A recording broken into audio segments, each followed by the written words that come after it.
In today's video, I want to give you 4 of my favorite core endurance exercises that are great for anyone with a history of chronic low back pain. These are great for beginners to advanced, and you can do these right at home with zero equipment. Now, these are only 4 of the core endurance exercises that you can do. There's a lot more, and endurance is not the only thing you want to be training, especially if you have a history of chronic low back pain. So to make sure you have everything you need, I made a free core training blueprint that you can go get absolutely free. In that free guide, I'm gonna give you more than just endurance exercises. We're gonna talk about stability, we're gonna talk about endurance, coordination, all the awesome things that you should be training in your program already, but I wanna make sure that you're doing it to protect your low back or your surgery site. Grab that at fitnessforbackpain.com/core blueprint. The first exercise are side plank rotations. Now, we can do these really easy or we can do them really hard. It all depends on where you are at with your current fitness levels. What you're gonna see me do here is jump into a very simple variation of the side plank on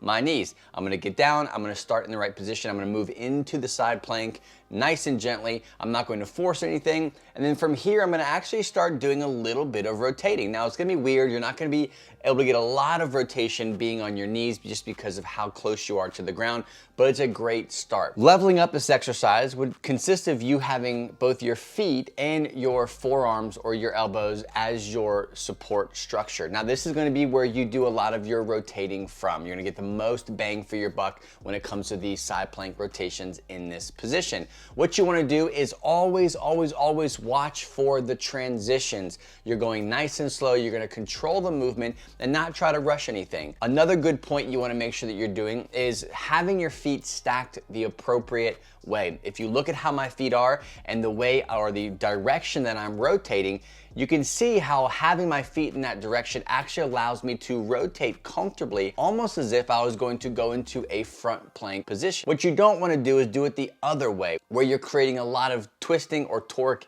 in that low back due to you having to really get a twist in just to get some simple rotation. Find a variation that works for you and stick to it. The next exercise you're gonna do is one of my favorites. It's the ceiling press hold. This is a great endurance exercise that is safe if done appropriately to your pain profile for anyone with a chronic low back or post-surgery situation. What you do here is just start on your back. You are not going to smash your low back into the ground. You wanna find what is comfortable to you. That is different for everybody. It's not just a flat back on the ground. In fact, it could be having some sort of arch and then bracing around that arch to keep it in that neutral position.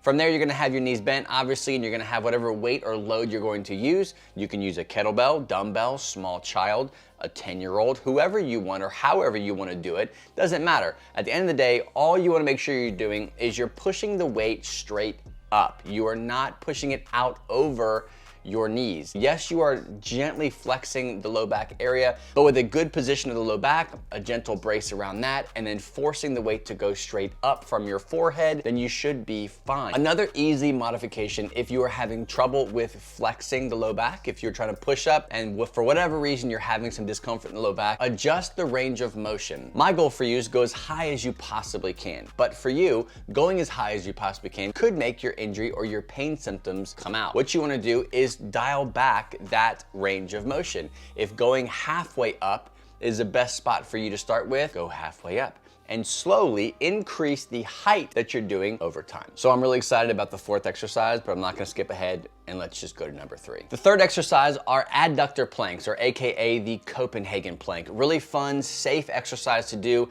that will absolutely rip apart your groin and inner thighs. So if you like the sound of that, go for it. The cool part about this exercise is you can start very simple to where it's not too much of a stress on the body if you're just starting out with this exercise. You do this by grabbing a bench and you're going to adjust how close your body is to the bench. So what you'll see me do is slide all the way as close as I can or as close as I want to the bench while holding this side plank type of position. Does feel kind of awkward, but as you move yourself away from the bench and make it a little bit harder, you're really gonna tune into what parts of the body you are actually working. Always make sure you pay mind to your transitions. This is you getting in and out of the exercise or any kind of adjustments you're making during the exercise. Be mindful of these things. Don't just do it to try to beat last week's time or try to kind of do something that is a little bit too much for you right now.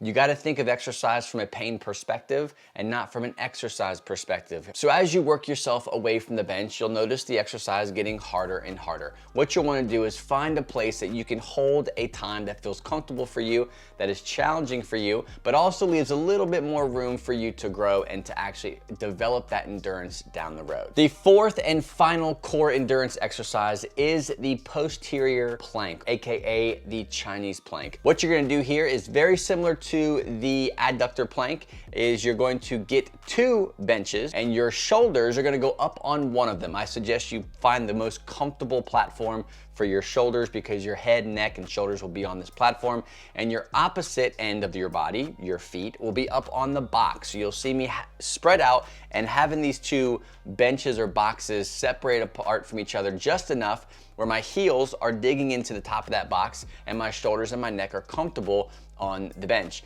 From here, all I'm focusing on is very similar to a plank. The only difference is usually during a front plank, you almost want a little bit of a banana effect where you're really bringing the ribs down, you're contracting that abs, and you're kind of almost, in a way, you're sticking your butt out into the air a little bit. With this one, it's kind of the same thing, but your best bet is to always find that as neutral of a position as possible. So you're engaging your glutes, you're engaging your hips, you're engaging your shoulder blades, you're really stiffening your back, your lats, your abs, everything is being contracted. Your deep core is being pulled in, and you're trying to find what that neutral position is.